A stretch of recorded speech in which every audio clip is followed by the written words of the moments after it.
शेखर झा ने कहा, धनबाद अब आगे बढ़ने का सपना देखेगा और आगे भी बढ़ेगा। शनिवार को धनबाद के सेलिब्रेशन में रक्षाबंधन का उत्सव मनाया गया। कार्यक्रम में मुख्य अतिथि के तौर पर समाज सेवी मयूर शेखर झा एवं विशिष्ट अतिथि के रूप में मयूर शेखर झा की धर्मपत्नी मनीषा राव उपस्थित हुए। इस अवसर पर मयूर शेखर झा एवं मनीषा राव ने कार्यक्रम में शामिल हुई विभिन्न कॉलेजों की छात्राएं बहनों को रक्षाबंधन के पर्व की अग्रिम बधाई दी। इस दौरान इन्होंने छात्राओं को अपने जीवन में आगे बढ़ने, अपना करियर बनाने के क्षेत्र में कई टिप्स भी दिए। मयूर शेखर झा ने कहा कि धनबाद अब आगे बढ़ने का सपना देखेगा। धनबाद उन सपनों को पूरा भी करेगा।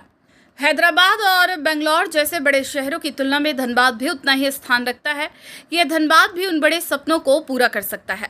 उन्होंने कहा, हैदराबाद बेंगलोर में आज 40% ह्यूमन रिसोर्स झारखंड से है। कोई भी बड़ी आईटी कंपनी अगर इस धनबाद में 1000 युवाओं को भी नौकरी प्रदान करता है तो वह अगर हैदराबाद बेंगलोर में 2.5 लाख महीने के पैकेज में भी है तो वह खुशी 2 लाख के पैकेज में भी धनबाद में जॉब करने के लिए तैयार होगा और आईटी कंपनी को सीधे तौर पर महीने के 50 करोड़ और साल के 600 करोड़ की बचत होगी। मयूर शेखर झा इसी तरह के विजन लेकर धनबाद के आवाम के बीच आया है। इस तरह के सपनों को पूरा करने के लिए ऐसे जनप्रतिनिधि की यहाँ आवश्यकता है।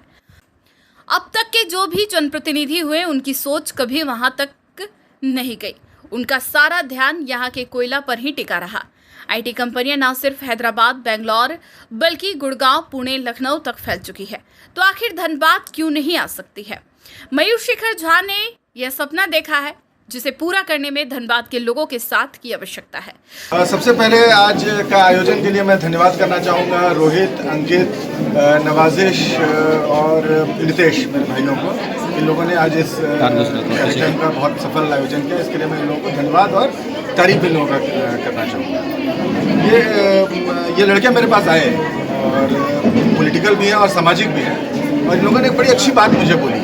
ये चारों लड़के रोहित, नवाजिश, अंकित और नितेश जो लोग मेरे पास आए और इन लोगों ने बड़ी अच्छी बात मुझे बोली। उन्होंने कहा कि भैया लड़कियों का, खासकर जो कॉलेज लड़कियां जा रही हैं, उनका हिंदुस्तान की और धनबाद की पॉलिटिकल क्लास पर से विश्वास उठता जा रहा है। मैंने इनसे ऐसी एक राजनीतिक चर्चा इन लोगों के साथ कर रहा था तो इन लोगों ने कहा कि भैया सबसे बड़ी प्रॉब्लम ये हो रही है, और मैंने जो चर्चा का सार था वो ये था कि भाई लड़कियों का पार्टिसिपेशन एनएसयूआई जैसे ऑर्गेनाइजेशंस में या छात्र राजनीति में लगातार लड़कियों का पार्टिसिपेशन गिरता क्यों जा रहा है। तो उसमें इन लड़कों का कहना था, बड़ा एक वैलिड कहना था कि भैया इनका पार्टिसिपेशन इसलिए गिर रहा है क्योंकि इनका पॉलिटिकल क्लास पर से विश्वास उठता जा रहा है और उस विश्वास को उठाने में कहीं ना कहीं धनबाद की राजनीतिक क्लास की गलतियाँ हैं जिसके कारण इनका विश्वास उठा। तो मैंने इससे पूछा विश्वास कैसे कायम हो, तमाम बातें हुई। तो मैंने रोहित को कहा कि रोहित, इन बहनों से राखी बंधवाते हैं। मैं एक प्रैक्टिसिंग हिंदू हूँ, हिंदू धर्म में मेरी आस्था है, हिंदू धर्म को मैं मानता हूँ और मेरे लिए रक्षाबंधन का जो त्यौहार है वो आस्था का प्रतीक है। तो आज मैं अपनी आस्था अपनी छोटी बहनों के बीच लेकर आया हूँ। अपनी छोटी बहनों के सामने मैं अपनी आस्था लेकर आया हूँ और अपनी आस्था मैं इनके सामने जो है रख रहा हूँ और अपनी आस्था का वास्ता इन लोगों को दे रहा हूँ कि आप लोग आइए, मुझ पर नहीं, हिंदुस्तान की राजनीति, हिंदुस्तान के लोकतंत्र पर से आपका विश्वास नहीं उठना चाहिए। मयूर शेखर झा आता जाता रहेगा, नेता आते जाते रहेंगे। हिंदुस्तान का लोकतंत्र, हिंदुस्तान का संविधान, ये सर्वोपरि है, इस पर से आपका विश्वास नहीं उठना चाहिए। और एक भाई के नाते आज मैं आपके बीच आया हूँ। ये मेरी यहाँ पर चुनाव लड़ने की मंशा है, ये आप लोगों में से किसी से छुपी नहीं है। कल को अगर आप लोग मुझे ताकत देती हैं और कहीं मेरा कदम डगमगाया तो ये मैं अब जो अपनी आस्था लेकर आया हूँ आप लोगों के बीच, आप इस आस्था का वास्ता देकर मेरे डगमगाते हुए कदम को रोक सकते हैं। मेरा कॉलर पकड़कर आप लोग मुझे कटघरे में खड़ा कर सकते हैं। मेरे लिए राखी एक बहुत ही महत्वपूर्ण प्रतीक है। मैं इस प्रतीक को हल्के में नहीं लेता हूँ।